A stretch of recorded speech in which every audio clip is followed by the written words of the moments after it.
Bonjour, alors ici Emmanuelle Dumoulin, nutritionniste chez ABC Clinique Santé. Donc aujourd'hui, je prends quelques minutes pour vous parler de la planification de menu. Donc c'est une tâche qui revient très souvent, donc on veut vraiment que ça se fasse dans le plaisir et la simplicité. Donc première chose, impliquez-y tous les membres de la famille. Alors, demandez-leur ce qu'ils ont le goût de voir sur le menu de la semaine suivante et puis inspirez-vous de leurs idées pour pouvoir démarrer la planification de votre menu. Ils vont être très fiers finalement là, de manger leurs suggestions un repas la semaine suivante. Regardez ensuite les circulaires de soit un ou deux de vos supermarchés favoris et puis inspirez-vous des spéciaux pour poursuivre la planification de votre menu.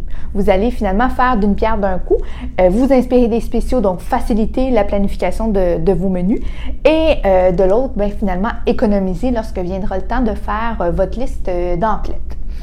Vous pouvez également toujours prévoir de faire une de ces recettes-là en double. Très facile à ce moment-là, toujours quelque chose à portée de la main pour les soupers improvisés, les lunchs ou finalement si vous êtes pris au dépourvu. Donc, vous pouvez également regarder dans soit votre blog, votre livre de recettes favori, votre revue, même si vous avez un livre de recettes familiales, puis y rajouter une autre recette pour finaliser votre planification de menu. Prévoyez aussi toujours un truc que je dis là, hyper simple, une soupe repas que vous faites la fin de semaine, donc dans le frigo, toujours sous la main également. Si vous êtes là, par exemple, un midi, le thermos des enfants est manquant, ou peu importe, mais vous avez quelque chose pour le garnir finalement. Évidemment, vous ajustez selon votre réalité. Même chose pour une recette, soit de muffins, de boules d'énergie, de barres tendres, une de ceux-là, vous allez venir faire avec votre soupe la fin de semaine, donc toujours quelque chose à portée de la main. C'est ça finalement le truc. Même chose, vous faites votre épicerie, vous revenez, taillez quelques légumes avec le temps que vous avez, c'est prêt dans un conteneur hermétique au frigo, donc on n'est jamais finalement mal pris.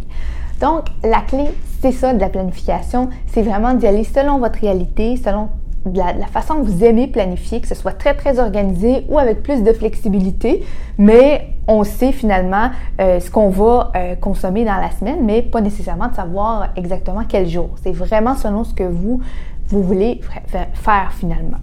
Donc, c'est mes petits trucs. Je vais me permettre aussi de vous partager ma recette coup de cœur, qui est une casserole mexicaine que je fais souvent à la maison. Toute la famille adore ça, y compris mes petites puces.